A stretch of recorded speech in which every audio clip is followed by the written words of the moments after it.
total de 885 hectares.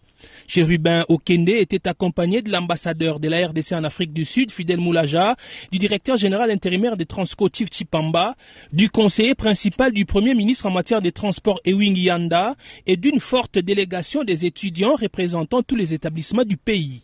À son Excellence, Monsieur le Président de la République, chef de l'État, avait décidé, comme vous le savez, de dédier Transacademia aux étudiants de la République. Et dans cette mise en œuvre, nous avons déjà les premières commandes qui vont être honorées bientôt, avec la collaboration du ministre national chargé de l'industrie.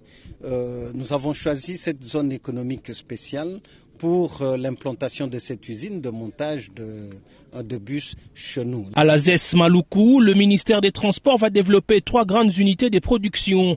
Les sociétés Busmark et Volvo Marco Polo installées en Afrique du Sud vont faire ici des usines de montage des bus et fournir à Transco. C'est une des retombées de la dernière visite effectuée par Chérubin Okende en Afrique du Sud à l'initiative de l'ambassadeur Fidel Moulaja.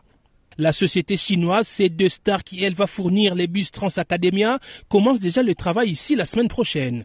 Ayant été rassuré en voyant les lieux qui va approvisionner Transacademia des engins et avec les 120 bus qui arrivent incessamment pour s'ajouter aux 100 premiers déjà livrés, les étudiants ont loué cette action du chef de l'État.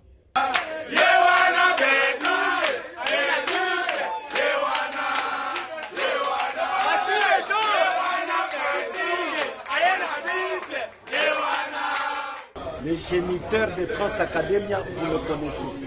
C'est le président de la République, son Excellence Félix Antoine Tshisekedi Tshilombo.